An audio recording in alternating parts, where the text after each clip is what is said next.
लेखक हैं, वरिष्ठ पत्रकार भी हैं और साथ ही साथ आप हेड एंड डीन हैं सुदर्शन मीडिया एकेडमी के। सर, आपका बहुत बहुत स्वागत है रेडियो मधुबन के स्टूडियोज पर। Thank you sir. और सर, हम और थोड़ा इंट्रोडक्शन आपका जानना चाहेंगे। ये तो हमने थोड़ा सा ही इंट्रोडक्शन दिया हमारे श्रोता मित्रों को, आपके मुख से हम ब्रीफली जानना चाहेंगे।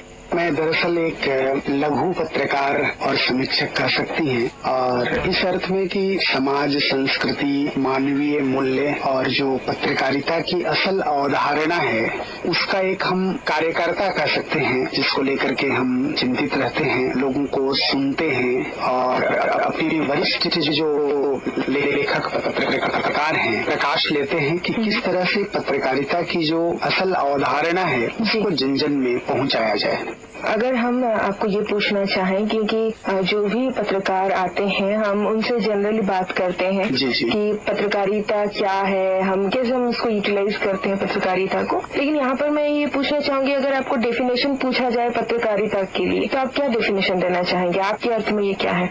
देखिए, पत्रकारिता हमारी समझ में अगर इसका सामान्य परिभाषा की जाए जी, तो सूचना देना, टू इन्फॉर्म, शिक्षा देना, टू एजुकेट, व्याख्या करना, टू एक्सप्लेन, और मनोरंजन करना, टू इंटरटेन। उसकी एक विधा है, माध्यम है, जिसका कार्य लोगों को हर तरह से जागृत करना है। ये पत्रकारिता की सामान्य परिभाषा है।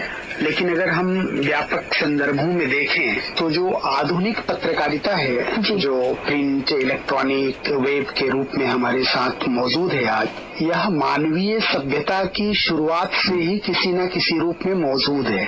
जैसे भारतीय संदर्भ में नारद मुनि को आदि पत्रकार कहा जाता है। देवताओं और दानवों में उनकी साख थी, वो देवताओं की इन्फॉर्मेशन जो है, मतलब मीडिया वो दानवों तक पहुंचाते थे, दानवों की इन्फॉर्मेशन देवताओं तक। और सबसे बड़ी बात कि दोनों ओर उनको सम्मान मिलता था। लोगों को पता रहता था कि ये व्यक्ति जो है सूचना जो है अपने तक नहीं रखेगा, प्रसारित जरूर करेगा, फिर भी लोग उनको सूचना देते थे। पत्रकार दरअसल समाज का प्रतिनिधि होता है, वह व्यक्तिगत कार्यों के लिए पत्रकारिता नहीं करता है। बिल्कुल सर, समाज के लिए आप कह रहे हैं तो, लेकिन देखा जाता है कि कई बार हम समाज कल्याण के अर्थ में पत्रकारिता करते हुए ऐसे ही सूचना देते हैं जो लोगों के दिल को चोट पहुंचाती है, तो उसके बारे में आप क्या कहना चाहेंगे?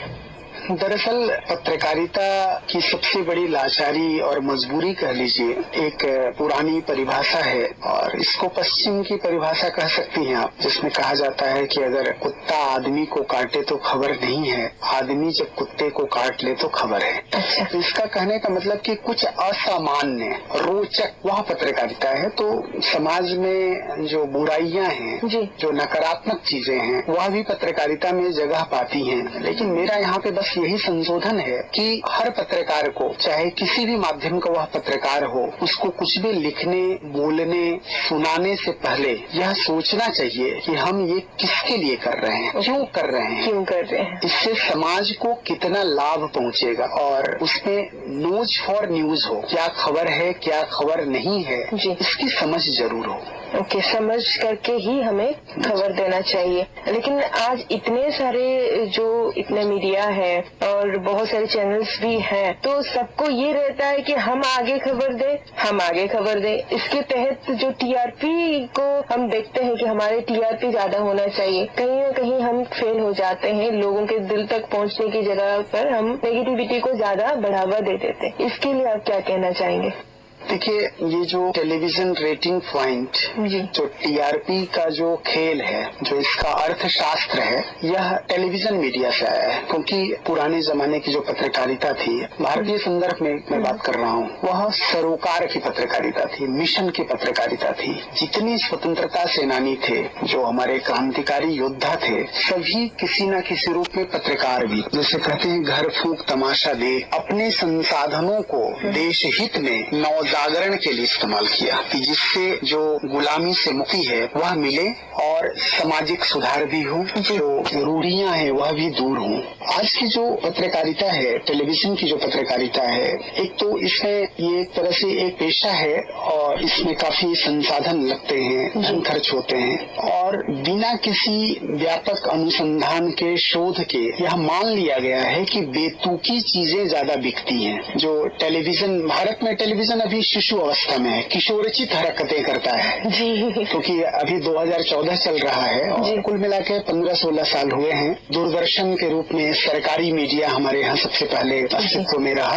बाद में जो प्राइवेट टेलीविजन शुरू हुए, जो केबल टेलीविजन का जो दौर शुरू हुआ, तो उसमें अनेक ऐसे कार्यक्रम हुए जो सरोकार से संबंधित थे, जो मिशन से संबंधित थे और लोगों ने उसको पसंद किया। लेकिन बाद में जो फुल फ्लेज जब चैनल आए तो उन्होंने यह मान लिया कि बाजार के पैमाने पर जो बेतुकी चीजें हैं, जो खराब चीजें हैं, जो नकारात्मक चीजें हैं, वही सफल हैं और उसके पक्ष में वो तर्क भी देते हैं। उनका कहना ये होता है कि जो दर्शक देखना चाहते हैं वही हम दिखाते हैं। हाँ सर, ये सवाल टीआरपी का गेम है जी। लेकिन हमारी समझ में यह पूरी तरह से सही नहीं है, कारण कि अनेक अच्छे मिशन के, मूल्यों के, सामाजिक सरोकारों की जो पत्रकारिता हुई जी, उसकी भी टीआरपी बहुत अच्छा पाई गई। जैसे आपको मैं एक उदाहरण दूं जी सर, सत्यमेव जयते का जो पहला संस्करण आया था, आमिर खान जिसको प्रस्तुत कर रहे थे जी, उसमें कन्या भ्रूण हत्या खाप पंचायत को लेकर के जी, जो उनके कार्यक्रम हुए और जिस तरह से लोगों ने हाथों हाथ लिया, बहुत पसंद किया जी। उसमें हमारे जो युवा वर्ग है जी, उन्होंने भी बहुत व्यापक पैमाने पर इसे देखा जी। तो उसकी टीआरपी जो है कुछ जो पॉपुलर प्रोग्राम है उनसे भी ज्यादा मापी गई। तो इसका मतलब है कि लोग देखना तो चाहते हैं, आप विकल्प तो दीजिए। सही कहा, हम ऑप्शन से नहीं देते। बिल्कुल।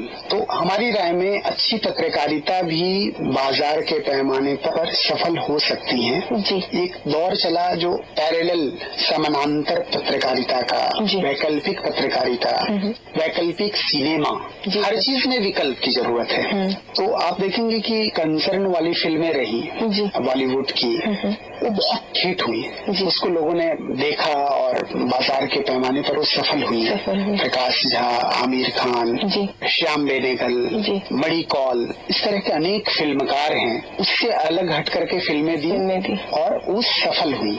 वैकल्पिक पत्रकारिता आज की जरूरत है। आज जो सोशल मीडिया है, फेसबुक, ट्विटर, ब्लॉग, यह भी एक विकल्प की पत्रकारिता है जिसमें बिना बाजार के दबाव के बावजूद समाज को अच्छी चीजें दी जा सकती है। कई बार जैसे आपने कहा कि जो हम चीज पत्रकारिता को लेकर के करते हैं कि नेगेटिव चीजें बाजार में बिकते ज्यादा है, इसीलिए उसको प्रस्तुत करते हैं। लेकिन आपने यहाँ पर बहुत अच्छी एग्जाम्पल के साथ हमें समझाया कि जब हम ऑप्शंस देंगे, लोगों को पता है कि हमें किस चीज को ग्रहण करना चाहिए, पहले हमें ऑप्शन देना चाहिए।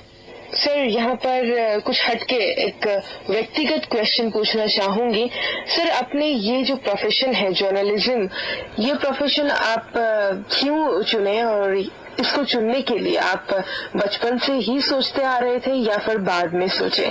आपने एक ऐसा सवाल किया है जिसको लेकर के प्रायः मैं मौन रहता हूँ, लेकिन आपने किया है तो इसका उत्तर देना ही पड़ेगा। पत्रकारिता को लेकर के मेरी शुरू से ही, जब मैं ग्रेजुएशन कर रहा था बनारस हिंदू यूनिवर्सिटी से, काशी हिंदू विश्वविद्यालय महामना मालवीय द्वारा स्थापित है, तो जो पत्रकार को मैं एक अलग ग्रह का प्राणी समझता था। जब पत्रकारिता की बहुत समझ नहीं थी तो लगता था कि विशिष्ट लोग होते हैं और इनका कार्य उत्तम होता है, इनकी एक सामाजिक स्टेटस होती है। तो लेकिन कहीं ना कहीं से स्टेटस वगैरह से अलग मैं जो है एक जो कंसर्न और जो एक समाज को योगदान देने वालों के रूप में पत्रकारिता को देखा। काशी हिंदू विश्वविद्यालय और बनारस में जो मुझे एक तरह से स्कूलिंग मिली कि विभिन्न धाराओं के लोगों के साथ उठने बैठने, उनको सुनने का मौका मिला और वहीं से अपनी सफर शुरुआत हुई। हमने फ्रीलांसिंग पहले की, स्वतंत्र पत्रकारिता की और उसकी रिपोर्ट वगैरह हम लोग बना करके भेजते थे। और बाद में विधिवत रूप से मैं ग्रेजुएशन और बीएड करने के बाद बीएचयू के पत्रकारिता डिपार्टमेंट से मैंने बीजेएमसी और एमजेएमसी की डिग्री डिग्री प्राप्त की और बाद में मैं इसमें रमता गया। कहीं न कहीं से घर परिवार की बहुत ज्यादा अनुमति नहीं थी इसमें, दूसरी सेवाओं के रूप में मुझे ले जाना चाहते थे, लेकिन जब मैं आ गया तो काफी सपोर्ट मिला। सर, पत्रकार बनने से पहले जब आप पढ़ाई करते थे, आपने जीवन में जो लक्ष्य रखा था आपने कि आप पत्रकार बनने के बाद आप ये काम करेंगे देश के लिए हो या जो आप चाहते थे पॉजिटिविटी लाने के लिए समाज में, क्या आप उतने दूर तक सफल रहे हैं या आप आगे और भी कुछ लक्ष्य है आपका?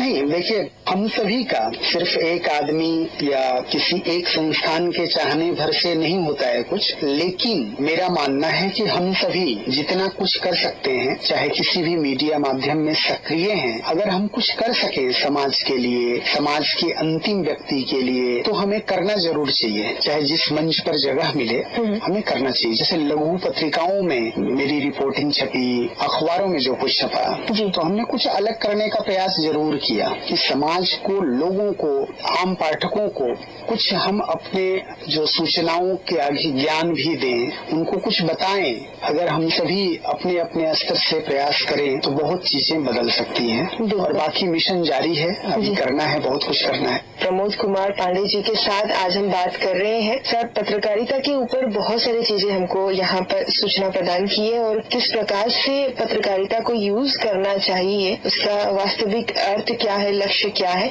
उसके बारे में बात करेंगे और आप लोगों के लिए वो क्या संदेश देना चाहते हैं वो भी सुनेंगे। तो ले लेते हैं यहाँ पर एक छोटा सा ब्रेक। सुनते रहिए, मुस्कुराते रहिए।